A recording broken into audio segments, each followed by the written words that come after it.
Okay guys, so yesterday Google announced 3 new products. The Google Home Hub, the Google Pixel Slate, and the Google Pixel 3 and 3 XL smartphones. Of course, the Pixel 3 and 3 XL, these are the stars of the show, and it's been quite hilarious. Over the past few months, people have been speculating, and there have been quite a few leaks as well, which was quite funny. So when launch day finally came about, people weren't surprised anymore, including me. I was like, okay, show me something new. Show me, come on. But during the keynote, when they started talking about the camera, I was like, holy guacamole, I want one! So what really impressed me about the Google Pixel 3's camera is not its hardware. It didn't have the best camera hardware in the market for a smartphone. It's got a single rear-facing camera, 12.2 megapixels, whereas it's got 2 front-facing cameras, 8.1 megapixels each, and one being a wide-angle camera. So if you contrast that to the iPhone XS, obviously it pales in comparison. The iPhone XS has a dual camera system at the back. But remember, at its core, Google is a software company, and this is where the Pixel 3's camera really shines. Software. And I'm not going to go through all the features because such information is already available online and everybody's talking about it, raving about the camera.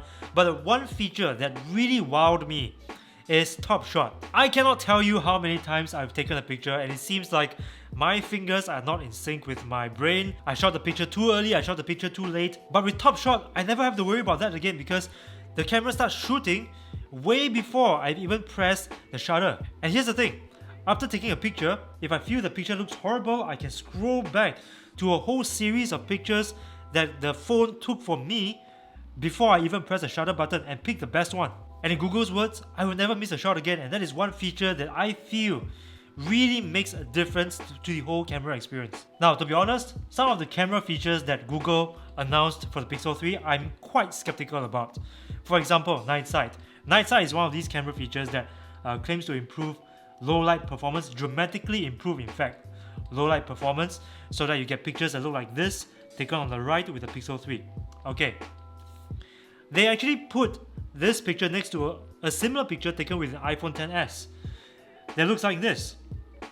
I'm quite skeptical because look, I know that Apple is their competitor and definitely the iPhone XS is one of the Pixel 3's chief competitors in the market.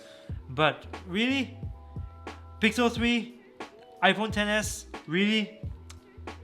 I'm very skeptical. I mean, like, seriously, look at this picture. Jesus Christ, what kind of settings were they using when they shot this picture? Anyway, like what 9to5 Google said, if it were true, if this Night Sight feature really works as Google claims that it works, this could be a game changer, without a doubt. Because a lot of other smartphone brands claim to shoot pictures like this, but with varying degrees of success. One example I can think of is the LG G7 ThinQ smartphone. Even so, Top Shot is a killer feature for the Google Pixel 3.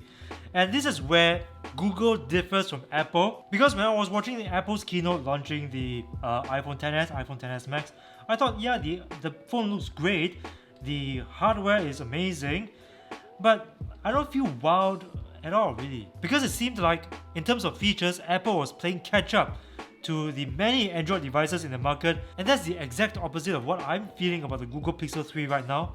I think that this is a beautiful phone. It looks nice, yes, it has a chin and a forehead. The XL has a notch and a chin. But come on, when has that ever been a thing? I mean, at least for me, I didn't think that it was such a big factor in my phone, had a chin and a notch. And right away, you can even order a wireless charging stand for it, the Google Pixel stand, which also turns it into a smart home device at the very same time. Apple, you have been going on about wireless charging for so long. Where's your wireless charger? So to conclude, Apple might still be the most innovative company in terms of hardware and product design. But with the launch of the Pixel 3 and 3 XL, in my opinion, at least in my opinion, Google is now the most innovative company in terms of features and user experience. I like the camera features, I like Google Assistant. Google Assistant, in my opinion, is a better voice assistant than Siri. Right now, I'm very tempted to switch. I'm very tempted to switch from an Apple iOS smartphone to the Pixel 3. So that's my opinion for now. It might change in future because who knows, Apple might release a software update to add these innovative new features to the iOS ecosystem. But it will still be Apple chasing the curve and not Apple leading the curve, right? As an Apple fan, or sheeple as some people call me, I'm sorry to say, but Google seems to be leading the curve here. So bros, what about you? Have you ordered the Pixel 3 yet? Are you switching over from an iOS device? Tell me in the comment section below. So bros, thank you for watching. If you like this video, please give it a thumbs up and share this video with your friends.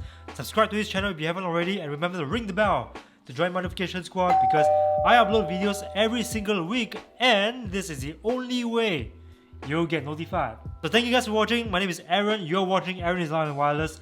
This is the best tech review channel on YouTube from Singapore. And I'll see you again in the next video. Facepalm out!